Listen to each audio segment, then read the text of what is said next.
Alors, bonjour et bienvenue au Message Lumière de la famille Bonjour. Myriam. Donc, voici mon mari Christian. Bonjour, ma épouse Marianne. Alors, je ne sais pas pour vous, je ne sais pas si vous avez lu l'Évangile, mais en tout cas, nous, ça nous a travaillé. Hein? Il y a des points qui nous ont marqués plus que d'autres, puis c'est ce qu'on va vous partager. En fait, c'est Jacques et Jean qui, des très proches de Jésus, qui ça fait des années sûrement qu'ils sont ensemble, en tout cas plusieurs mois, et qui demandent à Jésus, comme ça, Seigneur, ce qu'on va te demander, on voudrait que tu le fasses. Hein, on peut rester... Jésus qui répond simplement, oui, qu'est-ce que vous voulez que je fasse pour vous? Et Jacques et Jean, les fils du tonnerre, demandent la première place, un à gauche, un à droite à côté de Jésus.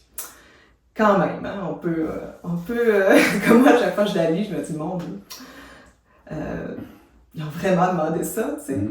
On peut le penser, mais on le dira pas. Et là, après, les autres apôtres s'indignent devant eux, avec raison, qu'on pourrait dire. Hein. Et moi, ce qui me touche, c'est les humains, les hommes et femmes d'hier, aujourd'hui, demain, on n'a pas trop changé. Des fois, je regarde mes enfants, puis les 5 garçons, hein, avec toute leur énergie, qui revendiquent leur poste ou leur rang ou leur... Hein, c'est moi le chef, non c'est moi, je suis le plus vieux, c'est moi qui ai gagné, non c'est moi, puis là, tu sais, ça... Puis là, moi, comme mère, je les regarde, je me dis, mon Dieu, je l'ai échappé, là, tu sais. Mais quand je dis cette parole-là, je me dis, ben, c'était les proches, les intimes de Jésus, puis qui ont demandé ça, alors... Je me suis dit qu'il ne fallait pas surprendre hein, que nos enfants ou nos proches, c'est ça, de ne pas surprendre hein, qu'on est pauvre. Dans ce genre de situation-là, parfois, quand c'est tendu, justement, parce qu'il y a de la revendication, moi, j'avais tendance à un peu m'emporter et dire aux enfants, les rabouer, dire, là, écoutez, là, c'est exagéré. Puis on voit la réaction de Jésus qui est complètement différente, qui est très posée, qui n'est pas du tout surpris. Puis qui va juste écouter ce qu'ils ont à demander calmement, puis il va juste remettre les choses en place. Et, moi, ce que ça me dit, c'est que, dans le fond, il faut essayer d'être comme Jésus puis de ne pas se surprendre de la misère des autres, de notre propre misère aussi d'ailleurs. Puis de laisser, demander à Dieu, à Jésus, de remettre chaque chose à sa place, que chaque personne à sa place. On a tous une place qui est parce qu'on le dit aussi, il insiste là-dessus. Je peux pas faire ça parce que ces places-là sont préparées pour des personnes. On a toute une place pour nous. C'est la plus belle pour nous, soyons-en sûrs. Puis ce que ça me dit, c'est qu'il faut essayer de...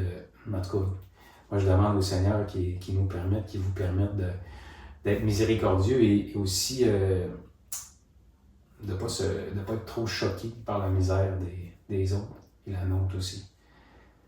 Et oui, il m'est arrivé un événement cette semaine, justement, hein, on préparait ça et voilà, l'événement est arrivé où j'ai vraiment été choquée par l'action d'une personne et ça m'a vraiment, mon émotivité était assez élevée et après je me suis arrêtée, j'ai dit, mais c'est exactement la parole de ce dimanche, comment je me surprends de la misère de l'autre ou d'actions que je juge moi, hein, qui n'est pas nécessairement inacceptable. Alors la parole a vraiment pénétré mon cœur comme un couteau tranchant. Voilà, Marianne, on ne se surprend pas de la misère de l'autre, comme je ne me surprends pas de la tienne. C'est ça, c'est ce qui nous venait dans cette parole du jour-là qui est... Alors, on vous souhaite d'avoir beaucoup de miséricorde pour la misère des autres. On se souhaite à tous oui. La miséricorde telle que Dieu l'a lui-même pour chacune de ses créatures. Oui. Bon, alors, bon dimanche. Bon dimanche.